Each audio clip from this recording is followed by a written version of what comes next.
es que, bueno, ¿dónde está la casa de Dios?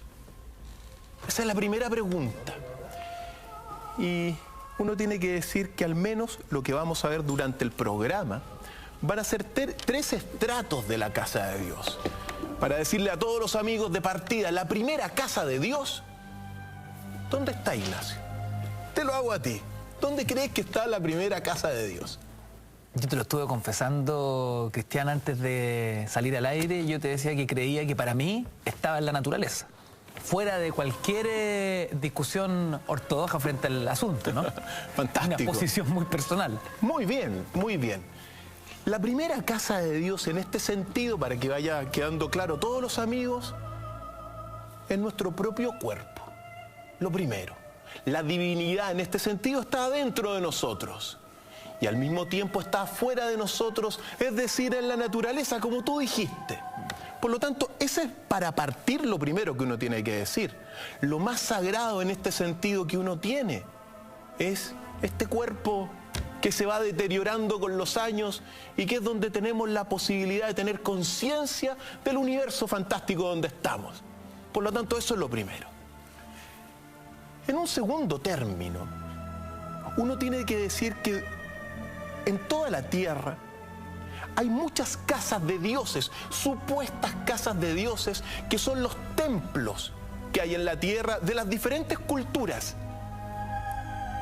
Me refiero a las sinagogas, las mezquitas, las catedrales, las iglesias, los templos, las estupas en el oriente. Bueno, ¿y cuántos otros templos físicos? Por ejemplo, en la India, me tocó estar en la casa del dios Hanuman, que es el dios mono.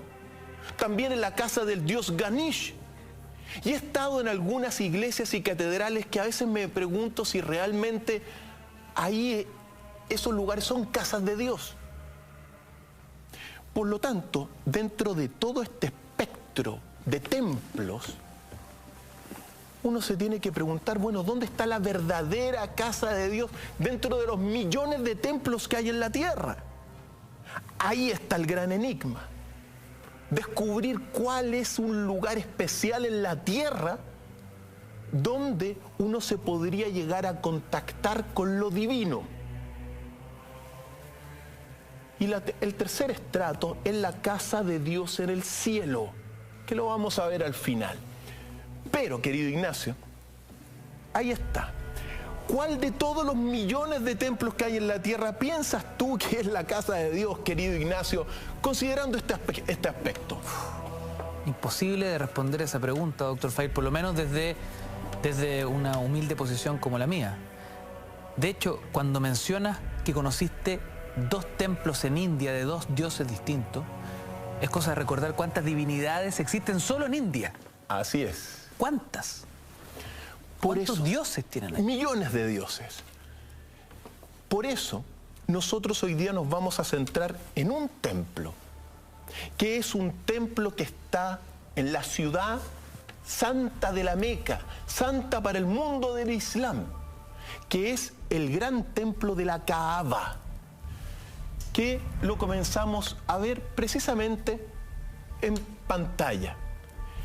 La Kaaba significa cubo y es el lugar, como decíamos en la nota introductoria, de la mayor peregrinación del mundo del Islam y quizá la más grande del mundo, porque al año alrededor de 13 millones de personas giran en torno de la Kaaba, que para el mundo del Islam es la casa de Dios.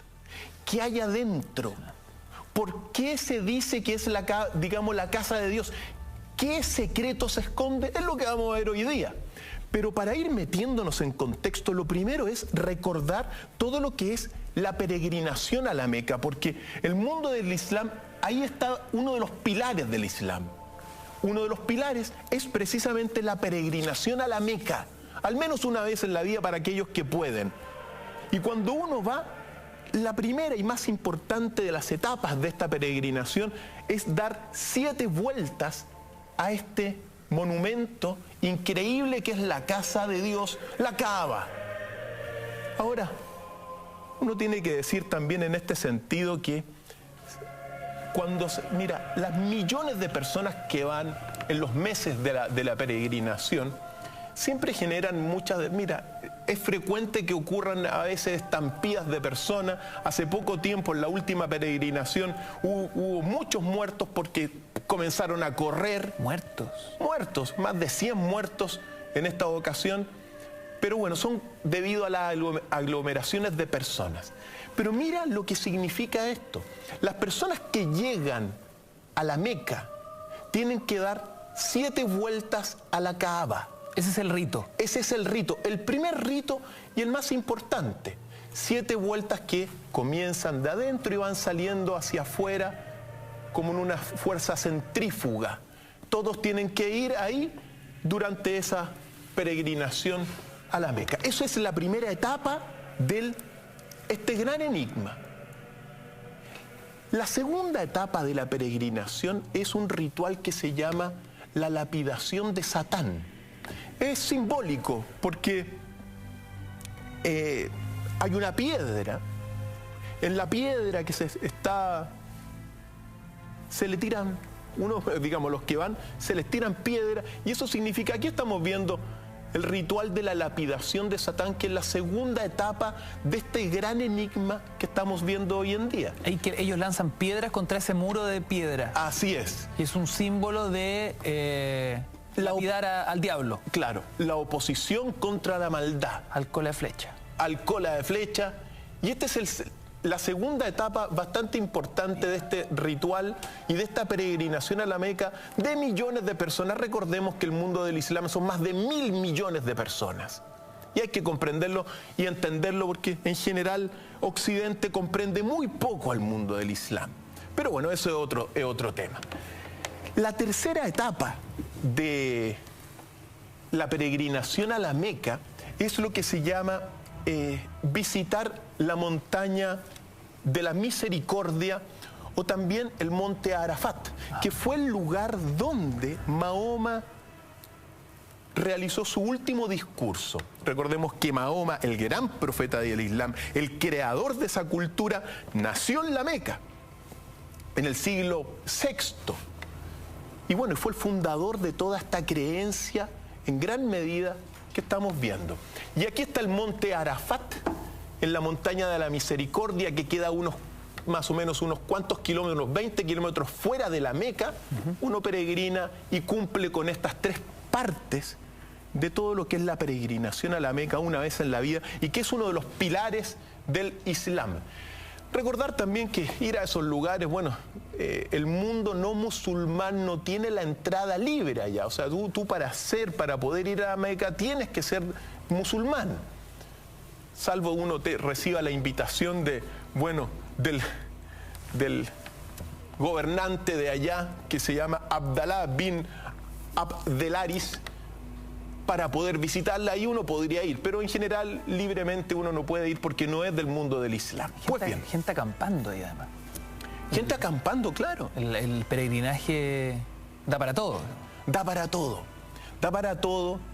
Y detrás de esto... Hay gente que llega de las más diversas formas. Recordemos que es un pilar. El Islam en este sentido tiene 4 grandes bases, pero 5 pilares. La primera base, siempre es bueno recordarlo, es el Corán. La segunda son las tradiciones orales de los califas y los imanes, que fueron los sucesores de Mahoma. Eso es otra base fundamental. La tercera base importante es la ley Sharia, o ley islámica, que es muy polémica, sobre todo al mundo occidental. Y bueno, la cuarta base son los 5 llamados pilares del Islam, que es la plegaria a Alá, la limosna, el ayuno, la profesión de fe y la visita a la ciudad de la Meca.